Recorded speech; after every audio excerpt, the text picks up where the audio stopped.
So, why do we follow some Levitical laws now in the New Covenant, but not others? Honestly, this is a very deep and complex question. Not sure if I can answer this entirely in 3 minutes or less, but we're going to kind of take a look at it because I think it is really interesting. So to start off, we know that Jesus, when he came into preaching and teaching in the New Testament, said that he was the fulfillment of the law, which is, of course, the Levitical law, the law of Moses, but not here to override it. This is fairly significant because it means that a lot of what was said in the books of Moses still applies to what we're supposed to do today. Of course, not everything still applies, though. For example, we know in Acts, through a vision, Jesus comes to Peter and tells him that the unclean meat, which the Israelites were not allowed to eat, has now been made clean. We understand because of Jesus' explanation that this is a symbolic gesture to show that the Gentiles have been accepted into the kingdom of God,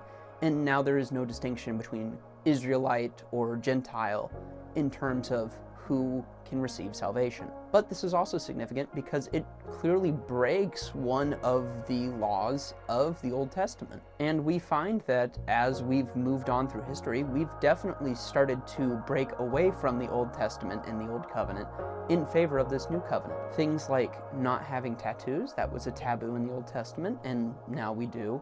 Things like not mixing up the seeds of your grain when you're planting, we definitely do that now.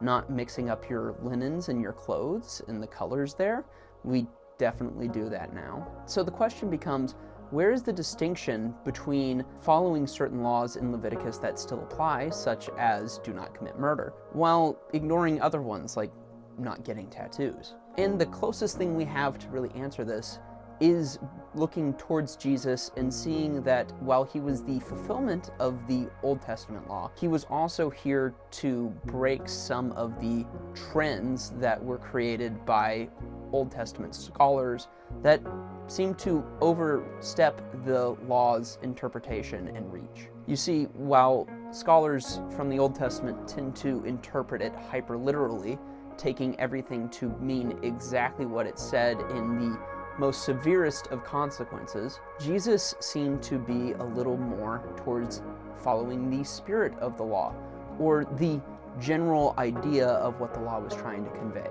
This fits with our understanding of God, knowing that as he was conveying things to the Israelites, he wasn't necessarily trying to establish a very specific way of living simply because he wanted them to follow all of these little details unconsciously, but rather because he was trying to establish a deeper symbolic practice and purpose to the fact that they were holy or set apart for him. And now that Jesus has come and made everyone have an equal opportunity at salvation, the need to set apart the Israelites from other groups isn't as entirely as important. More important than anything, in both cases, is the state of someone's heart and its direction, if it's away from him or towards him. So when you're wondering whether or not you should be following certain Old Testament laws over others, while I can't provide you with a clear answer on the do's and don'ts of each individual practice, I think the Bible makes it fairly clear that the question we should be asking